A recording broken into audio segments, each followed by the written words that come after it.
अरे लगता है चुड़ैल आ गई। अरे मर गए रे, ये तो सच में आ गई। कहीं दरवाजा खोलने विमला ना आ जाए। अरे इतनी रात गए कौन आ गया? कहीं खेत में काम करने वाला बिरजू किराया देने तो नहीं आया? तभी वह दरवाजा खोलने जाती है। अरे बिरजू रुक जा, आ रही हूँ। आज तो मजा आ गया, रात को भी लक्ष्मी के दर्शन हो जाएंगे। फिर जैसे ही वह दरवाजा खोलती है वह हक्की बक्की रह जाती है। अरे मर गए रे, ये तो चुड़ैल है। हे भगवान मुझे बचाओ। अरे सुनते हो? कहाँ हो? देखो चुड़ैल हमारे घर आ गई। अरे विमला कहाँ है तू? जल्दी बाहर आ। तभी चुड़ैल अपनी डरावनी हंसी हंसती है।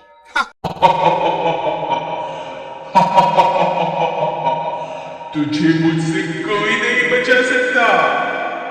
बोलकर वह उसे उठाती है और आसमां में उड़ जाती है।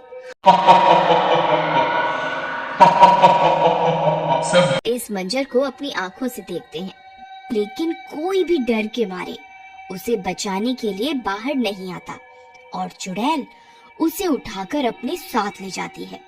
शुक्र है भगवान का, इस लालची औरत से जान तो छूटी। तभी विमला बाहर आती है। अरे पिताजी, ये कैसी आवाज थी? और माँ जी कहाँ है? उस लालची औरत को तो चुड़ैल उठाकर ले गई। आज से तुम्हारी सारी परेशानियों का अंत। लेकिन पिताजी, हमने तो घर के बाहर चुड़ैल कल आना लिखा हुआ था, तो फिर चुड़ैल हमारे घर कैसे आ गई? अरे ये क्या, किसी ने इसे काटकर चुड़ैल आज आना लिख दिया। ये किसने किया? ये जरूर किसी गांव वाले की शरारत है। मैं अभी पता लगाता हूं। ठहरो बेटा, तुम्हें कहीं जाने की जरूरत नहीं है।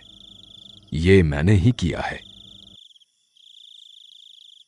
इस लालची औरत को सजा मिलनी चाहिए थी।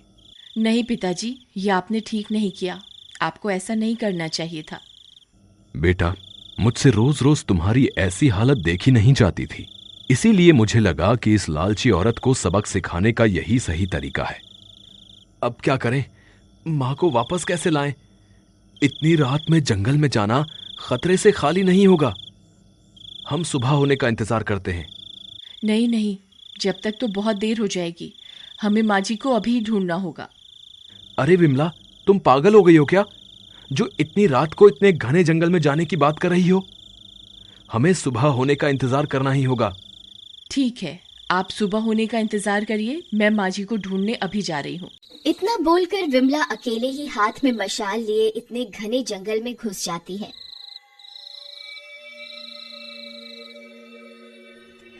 हे भगवान, कृपा करके मेरी बहू का साथ देना।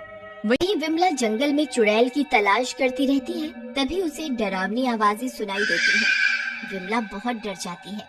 तभी उसे डरावनी हंसी सुनाई देती है।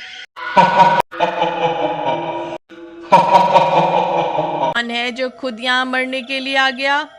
ए लड़की, तेरी इतनी हिम्मत जो खुद इतने घने जंगल में आई? तुझे बिल्कुल भी डर नहीं लगा? हे चुड़ैल, कृपा करके मेरी माँ को छोड़ दो, बदले में मेरी जान ले लो। विमला की ये सारी बातें वह लालची औरत भी सुनती है। अरे मैं तो इसकी बिल्कुल भी परवाह नहीं करती थी और इसे कितना दुख पहुंचाती थी, लेकिन ये तो मेरी जान बचाने के लिए अपनी जान देने को तैयार है। अच्छा ऐसी बात है, ठीक है, मैं इसे आजाद कर देती हूँ, लेकिन बदले में तुझे अपने खून से मेरी प्यास बुझानी होगी। ठीक है, मैं तैयार हूँ, बस आप माँ जी को यहाँ से जाने दो। नहीं नहीं विमला, मुझ जैसी लालची औरत के लिए तुम अपनी जान मत दो, मैं इस सील के लायक हूँ। नहीं नहीं माँ जी, आप ये क्या कह रही हैं? जल्दी फैसला करो, कौन मेरी प्यास बुझाएगा। तभी राजेश अपने साथ गांव वालों को लेकर वहां पहुंच जाता है। अरे ये क्या, ये सब लोग कहाँ से आ गए? लगता है मुझे यहाँ से भागना ही पड़ेगा। अरे भागो रे भागो, अपनी जान बचाकर भागो। गांव वालों, मैं वापस लौटकर जरूर आऊंगी, मैं किसी को नहीं छोड़ूंगी। विमला, हम सब तुम्हारी बहादुरी देखकर दंग रह गए। तुमने जो आज किया है, ऐसा करने की हिम्मत किसी में नहीं थी। भगवान सबको तुम्हारी जैसी बहू दे।